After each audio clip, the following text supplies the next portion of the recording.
I said, what's going on? You stupid motherfucker. I said, what's going on? I said, what's up? I said, what's going on? What's up? I said, what's up? All right. I said, I think they think I'm a punk. I just got a suit on. Boxing Nation, and I'm back at it with another banger video.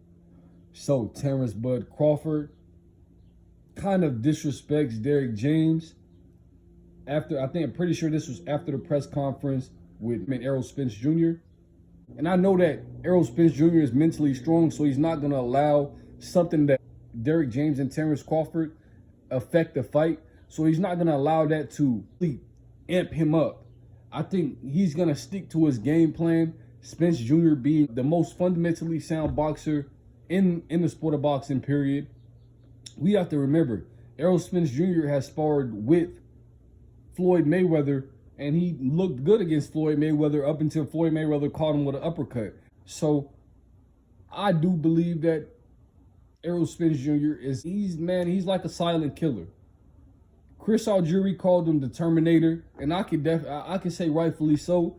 He's definitely that. But back to the subject, I believe that Terence Crawford was a little bit disrespectful the way he came off when he was talking to Derrick James, and he could have said things a little bit more subtly if he didn't want it to go a different route or make other people interpret it a different way.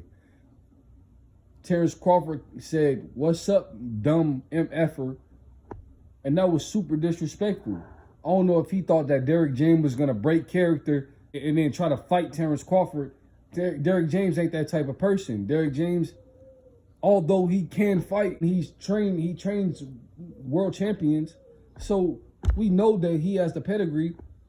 It's just Derrick James is not going to break character for someone like Terence Crawford. Terence Crawford is looking for a reason to be upset with Errol Spence Jr., and that's why he's trying to take a shot at Derrick James, but it didn't work. I hope that Terence Crawford is mentally strong and he's not allowing things to shake him right now. And that being even another coach or anybody else, don't let anything shake him at the moment. He needs to be locked into this fight with Errol Spence Jr.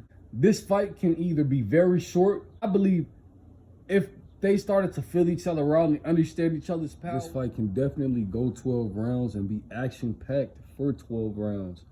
Or it can be fairly short. It all depends on who shows up and shows out on July 29th. Errol Spence Jr. said once they start to get comfortable with each other, that's when the fight really starts to happen. These fighters, I believe they're not going to let what happens outside of the ring affect what they do inside of the ring. And that's the positive parts of having, a champion like Errol Spence Jr. or a champion like Terence Crawford. And I hope that this makes for an amazing fight. But nevertheless, let me know what you guys think about all of this in the comments below. Do you guys think Terence Crawford was being a little bit disrespectful?